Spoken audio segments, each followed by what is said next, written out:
What's up, everyone, and welcome back to the Fight IQ MMA. Today, let's dive into how Alex P tricked the MMA community leading up to UFC 313.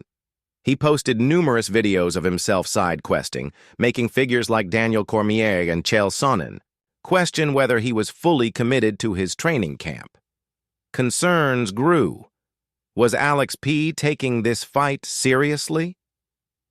With Saturday's fight approaching, he finally shared a video of his final training session on YouTube, where Sonnen admitted Alex had fooled everyone. Based on what he saw, any doubts about P's readiness were erased. This is a myth. This whole thing about the struggle or Pierre is not focused. I can just tell you firsthand, I've seen it. There is nobody on the card this Saturday that at this point in the process is burning as many calories and is working as hard and is taking this as intense as a live situation as Alex Pierre. He's unique. He's unique for a number of reasons, but this is one of them. I want to turn and film him and shove this up the MMA community's and say you've all been lying to us. You have all misled us. This guy's 100% ready. There is nobody on the card that I have witnessed with this kind of effort and energy this close to the contest. While some believe Saturday's fight could be the toughest test of Alex P's career, both Robert Whittaker and Colby Covington are confident he will get the job done. In a recent video on Covington's channel, both fighters shared their predictions for the upcoming bout. Because either Pereira knocks him out or he gets held down for 5 rounds and loses. So I'm gonna go Pereira. Just because, like, I don't know, I think every fight, every round starts on their feet and Pereira hits so hard. And I'm sure he's done stuff to try and counter some form of wrestling. Yeah. Like straight line kicks or something, right? Yeah. And he was talking earlier on the Ultimate Fighter said about his calf kicks. He has very good calf kicks. Oh, mate. He doesn't show them, he just snaps them and they're there. So I'm going to go Alex Pereira too. With UFC 313 approaching, opinions are split on how the fight will play out, as fan duel odds remain nearly even between Alex Pereira and Magomed Ankalaev, both of whom successfully made weight. During the weigh-ins, their translators even faced off, a moment shared by Vlad Kolos after their heated exchange at the press conference. Meanwhile, Jon Jones was roasted by the MMA community after a clip surfaced from the Young LA pop-up event, showing him twerking on an elderly woman. Originally posted by Ross Smith, known for his skits with his grandma, the clip sparked reactions ranging from playful jabs to full-blown criticism, with fans questioning Jones' behavior. Elsewhere, Justin Gaethje hinted at retirement while signing posters ahead of his fight with Rafael Fiziev, noting he only has room for 2 more on his wall. Gaethje, who has been vocal about having one last title run, hopes a win will push him back into contention, despite his recent knockout loss to Max Holloway. Lastly, Belal Muhammad urged Dana White and the UFC to address an issue after noticing his Palestinian flag was missing from the UFC 315 fight card on the official website. Calling for it to be fixed, he took to social media to demand the UFC include his flag alongside those of other fighters. So people keep asking me, where's your flag? I started getting multiple messages from it, and I was just assuming it was a mistake, but it's still not addressed. So I'll address it and hope that Dana addresses it as well, fixes it, because Dana said he's all about free speech. He's all about people supporting who they want to support and not muting or silencing anybody. So I'm hoping that the UFC fixes this issue and puts my flag next to my name, so the people that I represent, the people that I fight for, and the people that I train for will see their flag next to their champion's name. Ilia Topuria teased major fight news on social media, hinting at an announcement fans won't believe.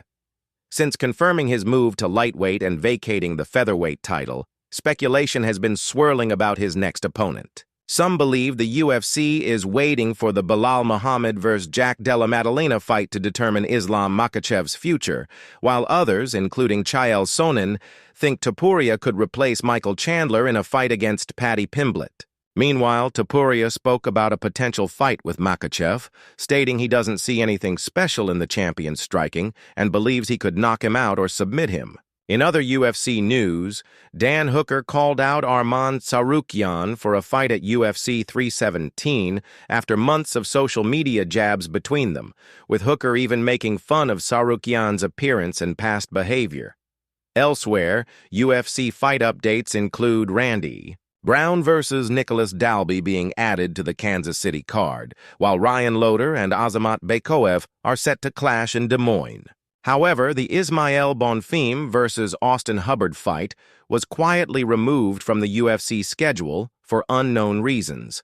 Finally, Alexander Volkanovski, preparing for his UFC 314 bout against Diego Lopes, took a playful jab at his opponent's haircut, comparing it to a mullet with a touch of emo flair during an interview, adding some extra heat to their upcoming fight. Does Diego Lopes have the worst hair on earth? I don't get it. He's got a full mullet on the back, and at the front it's like, not your one, you know? And then just proper cowboy at the back. Like, I'm all for the cowboy part. Hey, there's nothing wrong with the emo thing as well. Because tonight will be the night that I will fall for you over again. Don't make me change my mind. With UFC Fight Night just over a month away, Alexander Volkanovski remains a slight betting favorite against Diego Lopes, despite coming off back-to-back knockout losses and the first losing streak of his career. Confident in reclaiming the belt, Volkanovski aims to kickstart his second reign as featherweight champion. Meanwhile, heavyweight veteran Marcos Rogerio de Lima has been suspended for 1 year after testing positive for anastrozole in an out-of-competition drug test. Despite presenting excessive evidence that he unknowingly ingested the banned substance through a prescribed medication, the anti-doping agency ruled that he failed to check its prohibited status or seek a therapeutic use exemption. De Lima, who previously tested positive for the same substance in 2017 due to a contaminated supplement, will be eligible to return on January 24, 2026. In other news, Chito Vera recently shared footage of an altercation outside his home, where a man approached him with a large blade.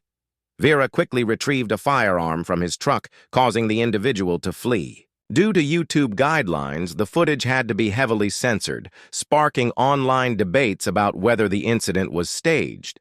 While some speculate it was a skit, the uncensored video has been widely shared across social media.